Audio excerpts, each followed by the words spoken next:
Be real about what happened tonight. You know what I mean, and the energy the type of environment and competitive arena that you're in.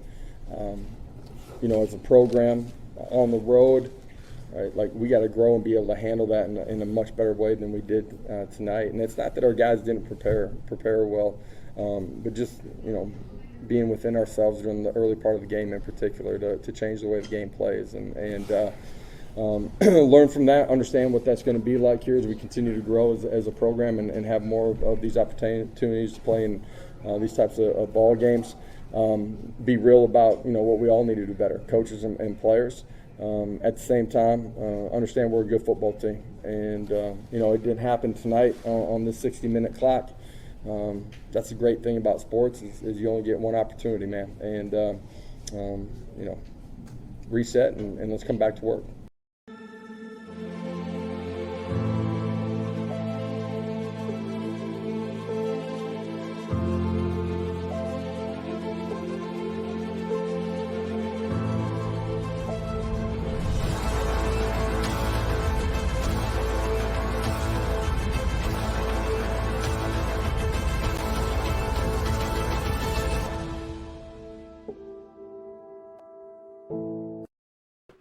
Welcome to the Talkin VAWLS Network. My name is Boogie Bentley. This is the day after we've had a night to sleep on it, put some thoughts together.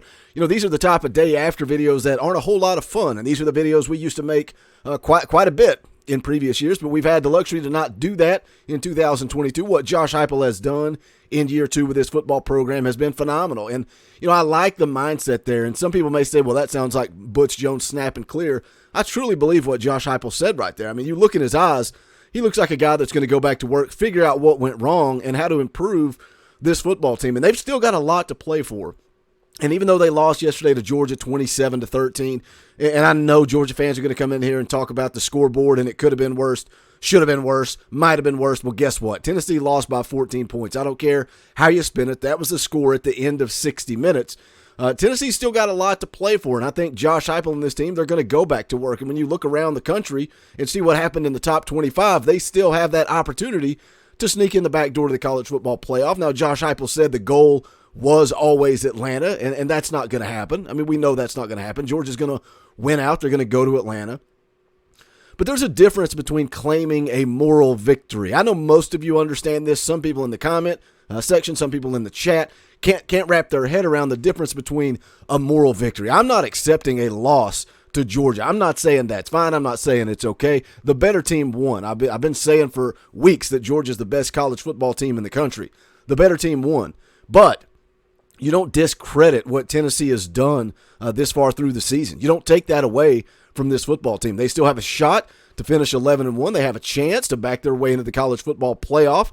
You had Ohio State winning at number 2, 21-7 yesterday. Notre Dame knocked off Clemson, so they're going to fall out of the top 4. Michigan won big, but that's the thing. The beauty is Michigan and Ohio State are going to play later. What does that resume look like for the winner versus the loser? You're going to take a one-loss SEC team, Tennessee, over whoever loses that football game. LSU knocks off Alabama, so they both have 2 losses. They're out. I think it's going to be telling where the college football playoff rankings drop TCU after this week. 34-24 win over Texas Tech. Is their resume strong enough? Is their resume with 1 loss strong enough to jump Tennessee, whose only loss, that's what you got to remember. At the end of the season, if Tennessee takes care of business these last few weeks, the only loss they're going to have is to the number 1 team in the country. Across the board, AP polls, college football playoffs, that's going to be Tennessee's lone loss. Is that a good enough resume to sneak in? You guys hit the comment section and let me know on that. We're going to talk about this Tennessee-Georgia game real quick. As always, smash the thumbs up. That's quick, free, easy. It helps the channel. I would greatly appreciate it. Also, if you're new to the Talkin VAWLS Network, welcome. We're not experts. We're not insiders. We're just fans. We are fans just like you. If you enjoy the content, make sure you subscribe. Click that bell for notifications. You won't miss out when we go live or when we drop a video. Typically go live every Sunday night at 6:30 to play some NCAA and also talk Vol football. But just to update, I'll let you guys know if we're going to go live or not. Highly doubt it. This is the Boogie Bentley flu game. Pretty sure I am dealing with the flu. We're going to get through this video and see how we feel. Excuse me, this evening. But again, I'll let you guys know. Let's talk about this Tennessee-Georgia game. Georgia, Again, good football team. No, you're not taking anything away from what they did. They got up in Tennessee's face and said, we dare you to beat us. Tennessee couldn't win a lot of the one-on-one matchups. I questioned some of the game plan at times. But early, the way this football game started early, you thought, okay, this is picture-perfect scenario. Georgia receives the football, picked up a couple of first downs. Latrell Bumpus forces a big fumble. Tamari McDonald recovers. And you're thinking, all right, this is a picture-perfect scenario to how to start this football game. And what's so comical is we just had the conversation. We just had the conversation before the game. What would you rather do? On the road, hostile environment, would you rather receive the football and try to score quick or go on defense? And I made the comment, well, picture perfect. You go on defense, you get a 3 and out, you force a turnover, you go get 6. But that's where the wheels fell off. Tennessee was unable to capitalize. They came away with a field goal, and we kind of saw that throughout the course of the game. We saw them settling for field goals. We saw them getting behind the chains with penalties. And just this offense just never really got going yesterday against Georgia. Ended up with 9 penalties for 55 yards. Really terrible, absolutely horrendous on third down. 2 of 14 offensively on third down.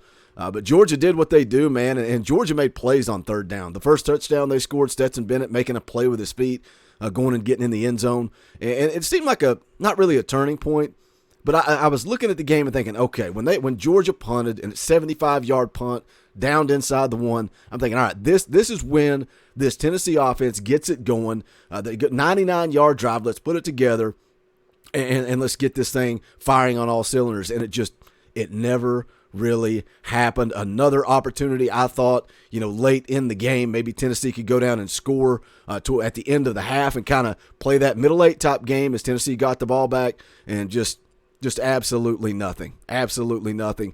But again, kudos to Georgia, right? Kudos to Georgia for coming out and stopping Tennessee. They stopped Tennessee. It was 21-6 with a few minutes left in the half. That's when Tennessee was driving. That's when Hendon Hooker throws the 50-50 ball to Tillman, and the Georgia player just goes up and makes an absolute play. What can you say? How many times have we seen Cedric Tillman go up and make that play? He got out-physicaled. That's all there was to it. He got out-physicaled, and the Georgia player goes up, picks it off, and Tennessee's shot to cut it to 21-13 and get the ball back was over. And then that's the ball game. I mean, Georgia never really looked back. They ate a ton of clock in the third quarter. When you look at statistically, rushing the football, really not that impressive. Georgia only had 130 yards on the ground. Tennessee, terrible with 94. But I wish Tennessee, that's when I talk about game plan, what Tennessee should have done. Some people say Hendon Hooker needs to let it go. Well, you can't see down the field on the TV broadcast. You can't see. So to say Hendon Hooker needs to let it loose, well, you don't know. You don't know if anybody's open. Hendon Hooker doesn't throw a lot of interceptions, obviously. That's the ongoing storyline for Hendon Hooker. Threw one yesterday, but he also held on to the ball way too long. He's got to learn to get rid of the ball, but that's why we were seeing the offense stall. They couldn't make those plays down the field, and there was nothing short. They were trying to dink and dunk, and it just kept stalling out. One thing I would have liked to see is get Hendon Hooker heavily involved in the read option run game. He ended up having 18 carries for 17 yards, but how many of those were sacks? When you look at Georgia's defense here, Bullard had a couple of sacks, Carter had a sack, Brinson had a sack, Dumas Johnson had a sack, Marshall had a sack. I mean, they got after Hendon Hooker all day long, and some of it was coverage sacks. Again, going back to nobody being open down the field, but Hooker's got to do a better job. Got to do a better job getting rid of the football. And again, I'm ride or die with Hendon Hooker. We are where we're at because of the way Hendon Hooker has been playing football this year, and I fully expect him to go out and compete these last few weeks and continue to do what he's done. He's the leader of this football team. I love that kid. So I'm just going by what I saw against Georgia. But again, wish they would have got him involved in the read option game a little bit because the running back struggled too. Jalen Wright, 21 carries, 69 yards. That's just good for 3.3 yards per carry. Jabari Small, before he went down, only had 3 carries for 8 yards. Again, under 3 yards per carry. I think if you would have got the read option going a little bit more, maybe you could have got something going.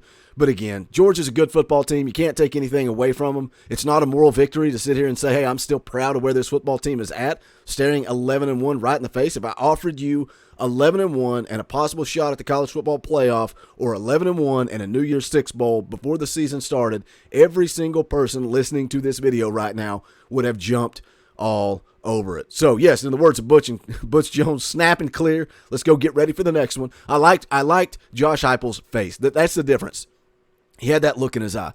Butch Jones was so uncomfortable in his skin, but Josh Heupel basically saying, we got to learn from this. We got to figure out who we are. We got to go back to the office, and we got to get better. And, he talked about before the season, hoping to win, thinking you can win, believing you can win, and knowing you can win. And this football team continues to grow week in, week out. That's the biggest possible stage you could have yesterday in Athens. Biggest possible stage you could have during the regular season. So if they get a rematch in the college football playoff, this football team is going to be ready to go. Hit that comment section. Let me know your thoughts. Make sure you smash that thumbs up on the way out the door. Go check out the official merchandise of the Talkin' VAWLS Network. You can go to bonfire.com/store/Talkin' VAWLS. Any and all support greatly appreciated. Thank you to everybody that hung out last night in the postgame show. Just a reminder, I will let you guys know. Look at social media. I always try to create the streams a couple of hours early. Highly likely that I'm not going to stream tonight. We'll try to rest up, get healed up, and get ready to go with Gabe on Monday morning. Hopefully we can get this thing kicked pretty quick. But that's going to do it. This is the Talkin' VAWLS Network. My name is Boogie Bentley. Go Big Orange.